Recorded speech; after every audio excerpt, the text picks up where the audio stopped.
होत नाहीये. मी पटकन तुमची कमेंट घेतो सर, वेळ खूप कमी आहे माझ्याकडे, 2 मिनिट आहेत, मला दोन्ही पाहुण्यांकडे जायचंय. सदावर्ते सर तुमची कमेंट पटकन. मला माझा वकील मंगेशला सांगायचं आहे. मंगेश, जर्नल सिंग टू द दिल्ली सरकार, जी युनियन ऑफ इंडिया जी जजमेंट आली त्याच्या शेवटच्या पॅरेग्राफमध्ये स्पष्टपणे सुप्रीम कोर्टाने सांगितलं की SC STच्या रिझर्वेशनसाठी मागासलेपण तपासण्याची गरज नाही. त्याच्यासाठी तुम्हाला स्वतंत्रपणे डेटा पाहण्याची SC STच्या बाबतीत गरज नाही. इट इज डिक्लेअर्ड आणि it is a constitution bench judgement. त्याच्यामुळं मला कैकाडी भावांसाठी, वंजारी भावांसाठी, धनगर भावांसाठी आणि बंजारा भावांसाठी त्यांना शेड्यूल ट्राईबच्या स्टेटस देण्याच्या बाबतीमध्ये मला कुठेही, तुम्हाला सांगतो म्हणजे दूरदराज कुठेही मला अवघड दिसत नाही. त्याला कारण सिंपल आहे. हे भाऊ तुमच्याकडे कारण सिंपल आहे. रिऑर्गनायझेशन ऑफ स्टेटचा अभ्यास करा. जर आमचे हक्क आम्ही तुमच्या सोबत आलो म्हणून जर घालून घेणार असाल तर पाठवा आम्हाला आंध्र प्रदेशमध्ये. ठीक आहे. हा, मुंबई उच्च न्यायालयाचा निकाल आहे 14 फेब्रुवारी 2000. Supreme court, Jarnail Singh supreme court constitution bench reservation promotion आहे. बरं एक जण प्लीज नाही एक जण. हा दाभाडे सर, शेवटचा 1 मिनिट. ST मध्ये घुसण्याचा मुंबई उच्च न्यायालयाने फेटाळून लावलेला आहे, सर्वोच्च न्यायालयाने सुद्धा फेटाळून लावलेला आहे. हे आपण लक्षात घ्या. हे जर्नल सिंग नंतरची घटना आहे. शेवटची कमेंट सदावर्ते सर. साहेब, यातून महाराष्ट्रात केओस तयार होणार नाही का? आरक्षणाचा हा सगळा धिंगाणा, गोंधळ निर्माण नाही का होणार?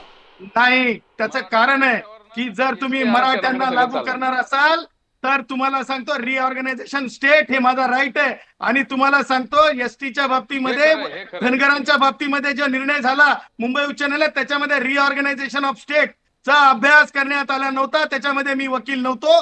परंतु धनगर, त्याचबरोबर बंजारा, त्याचबरोबर माझे कैकाडी भाऊ, त्याचबरोबर बंजारा भाऊ, या सगळ्यांसाठी हा युक्तिवाद मी ओपन केलेला आहे. आणि मी सरकारला सुद्धा काल सांगून टाकलेलं आहे की ह्या सगळ्या वर्गाला न्याय द्यावा लागेल, अन्यथा हे अन्याय ठरेल. सदावर्ते साहेब, आम्ही लढू. एका नव्या संघर्षाची नांदी महाराष्ट्रामध्ये म्हणायला हरकत आणि पुढे पण लढू. सदावर्ते साहेब आले आणि तिथून वादाचा जन्म झाला नाही. आता कायदे तज्ञ असलेल्या ॲडव्होकेट आपल्या गुणवरत्न सदावर्ते सरांनी सांगितलं की अशा प्रकारे जाता येऊ शकतं. मग अशा प्रकारे जर समजा संख्याच वाढली तर मग शेड्यूल ट्राईब ज्या आहेत त्या ट्राईबची संख्या वाढवून आरक्षण वाढवू नाही शकू शकत त्याच्यामध्ये. जसं आता माने सर पण म्हणाले की आम्हाला अ-ब करा त्याच्यामध्ये. ही सोयीचा हा जो उपवर्गीकरणाचा जो निकाल आहे पंजाबचा, जो अलीकडे आला, जस्टिस गवई साहेबांनी दिला, बरं त्याचं चुकीचं इंटरप्रिटेशन होत आहे. येतो माने सर, येतो मी तुमच्याकडे. सर मी थोडंसं थांबवतो. कदाचित माझ्या म्हणण्यापेक्षा वेगळं म्हणणं आहे माने सरांचं, ते घेतो लगेच तुमच्याकडे येतो. माने सर, तुम्ही काय म्हणत होतात? माझ्याकडून माझा मुद्दा सर मिसकोट होऊ नये म्हणून मी तुम्हाला विचारतो. एक सेकंड फक्त. माने सर, माझं म्हणणं असं आहे की या ज्या ट्राईब आहेत, या ज्या नोमॅडिक ट्राईब आणि क्रिमिनल ट्राईब आहे, त्या ट्राईब आहे त्यांना आम्हाला 5.5% रिझर्वेशन गेली 50 वर्षापासून सरकार देतंय ना. याच्यामध्ये वाढ करा अशी आमची मागणी नाही आहे, किंवा आम्हाला कुणाच्या यादीमध्ये घाला अशी पण आमची मागणी नाही आहे. आदिवासी बांधव आहेत त्यांचं काढून आम्हाला द्या अशी आमची मागणी नाही आहे. आम्हाला त्यांच्या ताटात बसायचं नाही आहे. आम्हाला ज्या आमच्या 5.5% जागा आहेत त्याला फक्त स्टेटस तुम्ही द्या आदिवासी स्टेटस. म्हणजे आम्हाला केंद्रातले पैसे मिळतील. ओके सर, मी विचारतो. सर ठीक आहे. कॉन्स्टिट्यूशन प्रोटेक्शन मिळालं तर आम्हाला विलासराव माझा मुद्दा पुरा करू द्या. बरोबर. हे जर आम्हाला स्टेटस मिळालं, कॉन्स्टिट्यूशनचं प्रोटेक्शन जर आम्हाला मिळालं तर आम्हाला पैसे मिळतील. केंद्र सरकार पैसे देईल, राज्य सरकार पैसे देईल आणि आमच्यासाठी सप्लायन होईल. आमचं पुनर्वसनाचा काही प्रकल्प राबवता येईल. आज राज्य सरकारकडे पैसा नाही, केंद्राकडे पैसा नाही. म्हणजे तुम्हाला पैसे का नाही तर तुम्ही आम्हाला पैसे प्लॅनमध्येच घातलं नाही. आमच्या शाळांना सुद्धा पैसे द्यायला नाहीत, ते CF फंडातनं मुख्यमंत्र्यांचे मिळतात. ठीक आहे. ही मला सांगा, बजेटमध्ये आमची तरतूदच नाही. आला सर, तुमचा मुद्दा लक्षात आला. Dabhade sir please.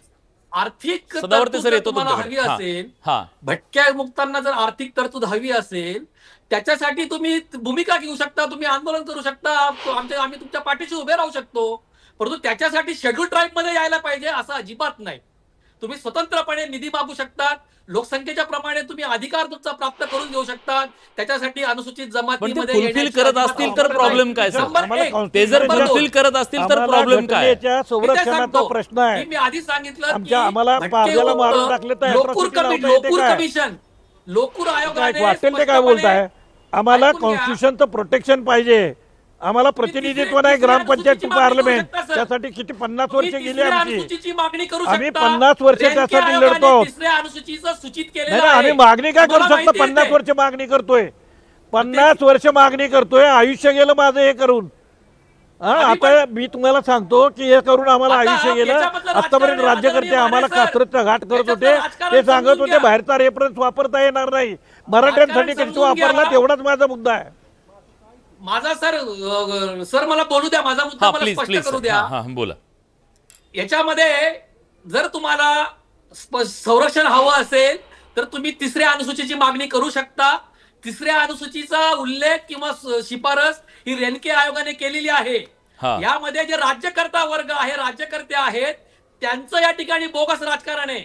एकीकडे त्यांनी आर्थिकदृष्ट्या मागासांना त्यांची मागणी नसताना 10% आरक्षण एका रात्रीत दिलं.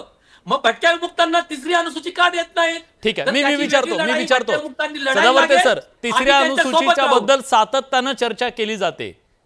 तुम्हाला काय वाटतं हा एक पर्याय असू शकतो? मी ससाणे सर तुमच्याकडे पण येतो.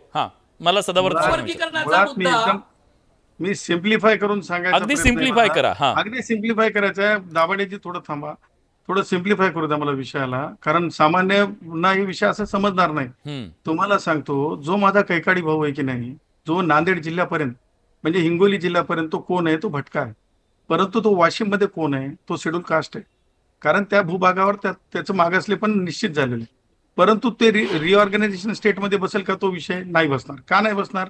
तर नांदेड आणि हिंगोली हे नांदेड आणि वाशिम हे दोन्ही सुद्धा महाराष्ट्राचेच भाग राहिलेले आणि आहेत, आणि रिऑर्गनायझेशन स्टेटमध्ये नव्याने ते ऍड झालेले नाहीत.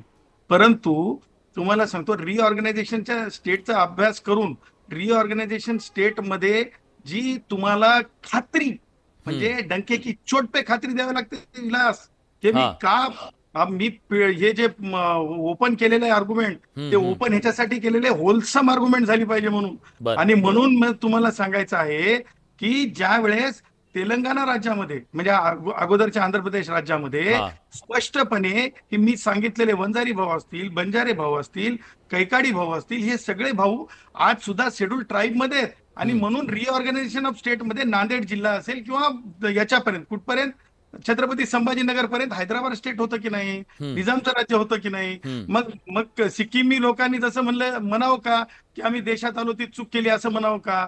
म्हणजेच जर उद्या जर इथला जो कैकाडी भाऊ असेल, माझा वंजारी भाऊ असेल, माझा बंजारा भाऊ असेल, धनगर भाऊ असेल, ते म्हणला की नको आम्हाला आता महाराष्ट्रात, आम्हाला आमचं तेलंगणातच जाऊ द्या, ते चालणार आहे का? ती आर्ग्युमेंटची म्हणजे ती किती आग लागेल जे कोणी सो कॉल्ड. सदावर्ते सर या सगळ्या मुद्द्यात ना मग धनगर आणि धनगड हा जो वाद सुरू आहे गेली अनेक वर्ष, उद्या ते सुद्धा म्हणतील की आम्ही आहे शक्य, कारण मध्य प्रदेशमध्ये आम्ही धनगड आहेत शेड्यूल ट्राईब मध्ये. बघा, लक्षात ठेवा, मराठवाड्याच्या बाबतीत मी तुम्हाला बोलतो, कारण लक्षात घ्या की रिऑर्गनायझेशन ऑफ स्टेट मध्ये पूर्वीच्या राज्यात जे स्टेटस होतं ते सगळेच अधिकार द्यायचे विलास. कारण मी काम सांगतो हे मी का मी समजून घेतलं, कारण मी पाण्याचा वाद बघितला म्हणजे गोदावरीचा. त्या वादाची जजमेंट जेव्हा मी पाहिली, त्याच्यानंतर तेलंगणा आंध्र प्रदेशच्या लढ्यामध्ये होतो मी, सेपरेट तेलंगणाच्या. त्याच्यामुळे त्यावेळेस आम्ही सूक्ष्मपणे आम्ही पाहत होतो. आणि त्याच्यामुळे जे अधिकार म्हणजे रिऑर्गनायझेशन ऑफ स्टेट मध्ये पूर्वीच्या राज्यात होते तेच अधिकार तुम्हाला म्हणजे आंध्रा आताचा जे सेपरेट आंध्रा झाला किंवा तेलंगणा झाला, तेलंगणा म्हणून जे अधिकार आंध्र प्रदेशच्या राज्यात होते तेच अधिकार त्यांना प्राप्त होतात. त्यामुळे मला असं वाटतंय की धनगड जे आपण जे नॉमिक्लेचरचं बोलताय ना, त्याच्या बाबतीमध्ये की नाही अति म्हणजे त्याच्यातल्या उपजाती आहेत की त्याच्यातलं मागासले पण आहे, ही तपासण्याची वेगळी प्रक्रिया असेल. ठीक आहे. एक सर मला प्रश्न पडलाय, त्याचं उत्तर मला दोघांकडून घ्यायचं आहे. केवळ तेव्हा तिथं ती परिस्थिती होती, तेव्हा ते तिथं एसटी मध्ये होते त्या परिस्थितीत, की आज त्यांची परिस्थिती काय हे बघितलं जातं? प्लीज पहिल्यांदा ससाणे सर तुम्ही सांगा. नाही, नक्कीच याच्यामध्ये अनेक न्यायनिवाडे आहेत. कॉन्टेम्परस तुमचा सद्यस्थितीचा परिस्थितीनुरूप डाटा पाहिजे. तुम्ही जेवढं पाठीमागं जाताल मग तेवढा इतिहास तो बदलत जातो. तुम्ही मग गॅझेटियरचा पण विषय निघाला तर एका गॅझेटियर मध्येच विरोधाभास आहे, तर असे अनेक आहे. मग तुमचे कुलाब्याचे असेल, तुमचे साताराचा असेल, कोल्हापूरचा असेल, तुमच्या अकोलाचे असतील, विदर्भातले वेगवेगळे गॅझेटियर्स. त्यामुळं जेवढं आपण पाठीमागं जाऊ तेवढं हे होतं. त्याच्यामुळं आपण जे गॅझेटियरने हे जे सगळं चालू केलेलं आहे आणि हा एक कलह निर्माण 100% होत राहणार. पण जे न्यायनिवाडे आहेत त्या न्यायनिवाड्यामध्ये तुमची सद्यस्थिती, जो आता विकास गवळी याच्यामध्ये के कृष्णमूर्तीमध्ये सांगितलं होतं की तुमचा इम्पेरिकल डाटा पाहिजे, तो आता सद्यस्थितीतला तो डाटा पाहिजे. पण याचा जो बंजारा वंजारा किंवा हे जे तत्सम समाज येतात त्यांचं जर आपण पाहिलं तर नक्कीच मग त्याला जो आपल्याला NCST जो national commission for scheduled tribes आहे, मग तो जे कमिशन आहे त्या कमिशनकडे मग यांना जावं लागेल. ठीक आहे. आणि दुसरं म्हणजे मान्य होत नाहीये. मी पटकन तुमची कमेंट घेतो सर, वेळ खूप कमी आहे माझ्याकडे, 2 मिनिट आहेत, मला दोन्ही पाहुण्यांकडे जायचंय. सदावर्ते सर, तुमची कमेंट पटकन. मला माझ्या वकील मंगेशला सांगायचं आहे, मंगेश, जर्नल सिंग टू द दिल्ली सरकार जी युनियन ऑफ इंडिया जी जजमेंट आली त्याच्या शेवटच्या पॅरेग्राफमध्ये स्पष्टपणे सुप्रीम कोर्टाने सांगितलं की SC STच्या रिझर्वेशनसाठी मागासलेपण तपासण्याची गरज नाही. त्याच्यासाठी तुम्हाला स्वतंत्रपणे डेटा पाहण्याची SC STच्या बाबतीत गरज नाही. इट इज डिक्लेअर्ड आणि it is a constitution bench judgement. त्याच्यामुळं मला कैकाडी भावांसाठी, वंजारी भावांसाठी, धनगर भावांसाठी आणि बंजारा भावांसाठी त्यांना शेड्यूल ट्राईबच्या स्टेटस देण्याच्या बाबतीमध्ये मला कुठेही, तुम्हाला सांगतो म्हणजे दूरदराज कुठेही मला अवघड दिसत नाही. त्याला कारण सिंपल आहे. तुमच्याकडे कारण सिंपल आहे. रिऑर्गनायझेशन ऑफ स्टेटचा अभ्यास करा. जर आमचे हक्क आम्ही तुमच्या सोबत आलो म्हणून जर घालून घेणार असाल तर पाठवा आंध्र प्रदेशमध्ये.